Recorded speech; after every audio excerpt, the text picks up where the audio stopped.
Hey everyone, and thank you so much for joining me for this video. So last month I did an art challenge called Oiltober where I painted every single day for the entirety of the month of October. Every single painting was created on a 4x6-inch surface of canvas paper, which was the Strathmore 400 series oil painting paper. I did not have to prime this specific paper, and it can also be used with acrylics as well. I kept the size the same for each painting just for the sake of consistency. So if you would like to see every single painting and the inspiration behind it and just the reference, most of them were created by references that I took myself. Some of them were found on a royalty-free image site. All of that information is available in every single check-in video I made. There's 4 weeks so far. Now, there are 3 paintings that didn't fall into those 4 weeks because 28 days, there's 3 days after that in October. So really quick before I get into the overall experience of painting every single day for 31 days, I want to share with you the 3 paintings that did not fall into those 4 weeks. Day 29, I painted 3 cute little mushrooms. They were inspired by the painting I made on day 28, which was also a mushroom, and this was my second time painting mushrooms. I'd never painted them before, and I actually really loved the painting I made on day 28, so I decided to make one on day 29 as well. It really reminds me of my childhood going mushroom picking in the forest with my mom, and just has the natural foresty vibe that I love so much. Day 30, I painted the Aurora Borealis, also known as the Northern Lights, in a snowy landscape. I went to Iceland in 2017 in the winter, and we were hoping to catch the Northern Lights, and we did not. Sadly, I've never seen them in person in my life, and unfortunately they were very elusive during that trip. And this is, I think, my second or third time painting the Northern Lights. I made a painting of them maybe 5 to 7 years ago, so it's been a long while. And with winter approaching, I wanted to paint a winter scene. In Florida, of course, where I live, there is no winter. We just have summer and a slightly cooler summer. So great stuff. Day 31, it seems that my brain had finally imploded after this challenge because I thought I recorded the whole painting, but all I recorded was the last part of it. So I painted this rose with not the usual colors I usually paint with, so it's like red and black. I guess it was kind of Halloween themed. I'm not huge on Halloween or spooky stuff in general, and a lot of people were asking me to paint something scary, and that's just really not my thing. But I wanted to paint something that is sort of Halloween-y, and I don't think that even counts, but I tried. So it's like this darker rose. And yeah, unfortunately I didn't record the whole thing. So that concludes Oiltober. I am so glad that I did this challenge, but I'm also so relieved that it's finally over. My goodness. Like, that was intense. That was a lot. So I've now varnished all of the paintings, and I'm going to be packaging up this week. They're going to be off to their new homes. Thank you so much to everybody who purchased an original painting from this series. I can't wait for you to receive them. I'm so excited. And I really love that people joined into this challenge with me on Instagram. If you scroll through the Oiltober hashtag, you will find some incredible paintings from people who are participating. And thank you for everyone who did that, because that really made me feel less alone. You know, whether or not you were doing that because you found my channel or just in general, like, props to everyone who did this, because we were all along this little art journey together, and now it's done. We're done, yay! Also, I almost forgot. A lot of people ask me what varnish I use for my paintings because I varnish them so quickly after I finish them, and typically you're supposed to wait several months. So it is true that you should wait several months before you varnish a painting, because an oil painting, even though it may feel completely dry to the touch, it does continue to cure, you know, on a molecular level beyond it feeling dry, and it takes several months for that to happen. And so what happens when you varnish it too quickly is you cut off the painting and those under layers you cut it off from oxygen and then the painting can't properly cure. I like to use Gamvar, which is a breathable varnish, so it allows the painting to continue to properly cure after you varnish it, and you can use this on a painting once it's actually dry to the touch. You don't have to wait 6 months. And also typically when you're working with paintings with thinner layers, you don't have to wait 6 months anyway. So, but yeah, Gamvar, love this stuff. I've been using it for years, years and years, like almost 5 years now. So regarding some things about the overall experience, day one, I started off with something safe that I felt comfortable with, which was a flower. And then gradually here and there, I started to branch out and paint things that I would not have ever put on a larger canvas otherwise, like cityscapes and places in my town that I drive past every single day and I don't think about it. I just see it so often, but somehow I just started to notice things that are so unremarkable to me usually, and I find beauty in them. There is kind of like a cozy, nostalgic vibe to it when I paint. At least that's what I felt when I was painting those images, you know, and I started to look for beauty in things that really aren't remarkable at all, like my refrigerator. I pulled out a lime, sliced it up, placed it in the sunshine, and then ended up painting that. Or even being a passenger in a car, you know, seeing the side view mirror and the trees kind of rolling by. And so these are all things that I never would have ever imagined painting, and I did not plan to paint them either.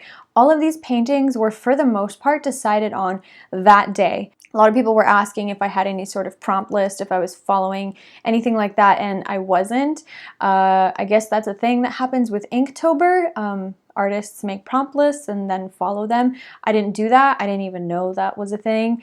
But I'm also kind of glad that I didn't, because then I got to be spontaneous with it. And instead of planning out all my pieces, I got to be random and decide in the moment. And so a lot of them are reflective of what I was feeling that day or what I did that day. Like a painting of my boring town, Bradenton, Florida.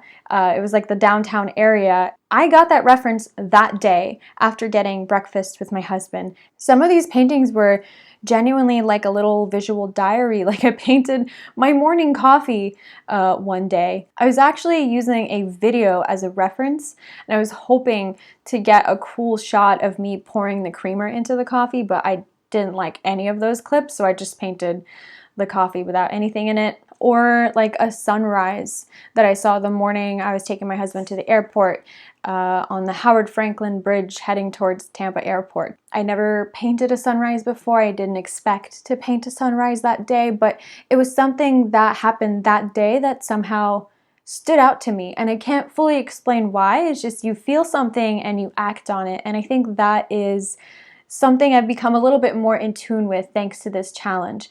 Because I'm forced to create, well, nobody forced me, I forced myself, but because I have to create so many paintings at such a high frequency, I learned to be more in tune with my intuition and with that inner voice that is creative and excited about life and interested in things. And I notice more things. So if I think something it looks interesting to me, I'll take a picture, and later on I might want to paint it. And I thought I was already pretty in tune with that, but again, when it comes to having to create so much art at such a high rate, you have no choice but to become even more in tune with it. I also learned that sometimes there's really no room for artist block, and a lot of times artist block is an excuse. I'm not saying it's not a real thing.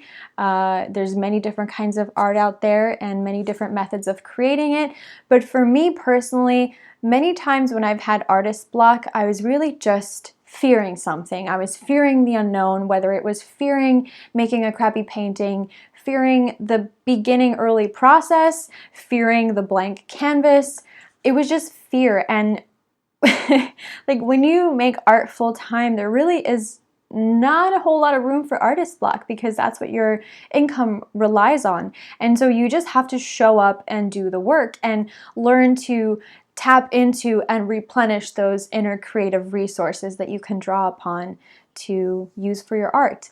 And that is something that I found really interesting with this challenge, because I definitely had some burnout days in the past, for sure. Like that is a thing. You can exhaust yourself mentally, and your art becomes a little stale, I suppose, at least for me.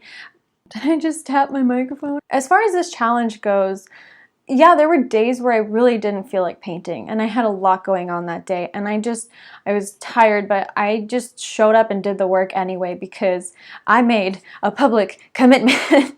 I mean, not only that, but also to myself. I wanted to prove to myself that I can do this. I also discovered that I really enjoy painting evening scenes and cityscapes, which I didn't think I would because I'm so inspired by nature and natural elements. And so to think that painting these man-made objects that a lot of times make me feel overwhelmed and drained, I found it kind of relaxing to paint them, specifically evening scenes. The time of day right after the sun has set, but it's not quite nighttime outside yet, so you can still see the clouds. There's still interesting colors in the sky, or you can still you see it's not fully dark, it's an evening sky, and there are lights, whether it's from houses or stoplights, street lights. I really love painting those little specks of bright color and the colorful halos around them to create that illusion of there being a light there. I don't know, something about that contrast is really cozy. It's like a cozy feeling to paint that. I'm not saying that I want to just switch over to painting a ton of cityscapes all of a sudden, but I think here and there I might do that more often and put them on larger canvases. And something else I really enjoyed about this challenge is because I had, 31 days to just do whatever I wanted, it really allowed me to experiment more and do something that I normally wouldn't put on a large canvas because I'd be afraid that maybe it won't turn out good, maybe I won't like it. So it did allow me to exit my comfort zone into experimenting more and painting things I normally don't paint and discovering that I actually really enjoy painting those things too. It taught me to paint faster. I did set a time limit for myself to finish each painting in a couple hours, and so normally I would spend several weeks or months on a single painting, and there was no room for that. This challenge would not be possible if I did that. So I really had to figure out a way to cram as much information as I can, as quickly I can, into the canvas and still make it look in a way that I'm okay saying that it's done, that I'm okay with leaving it.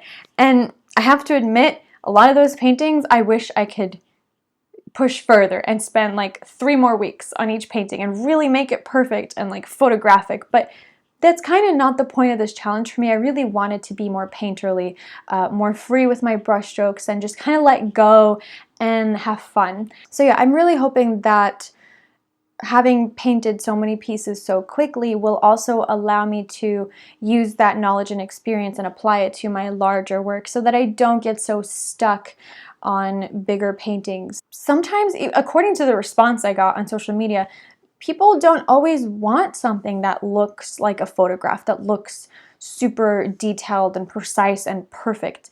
People tend to appreciate art that is honest and raw, more so than like a robotic, idealistic image.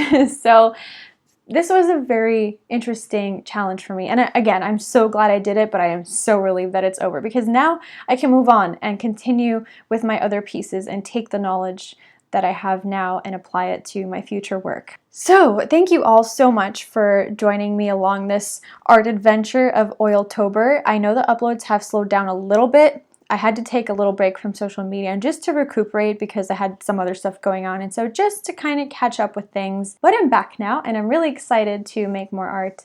I do have paintings that I've been working on alongside my Oiltober ones, so you'll be seeing those time lapses rolling out pretty soon. I have plans to make a video all about how I create my YouTube videos, show you my equipment, my editing process, and all that stuff. I get a lot of questions about that. Well, that concludes Oiltober. Thank you so much for being here along this journey with me. Thank you for all of your amazing, supportive, very sweet comments. I'm so grateful to have the chance to share my art with you. Thank you so much for watching. I'm wishing you all a beautiful and inspiring day, and I hope to see you in my next video. Bye everyone.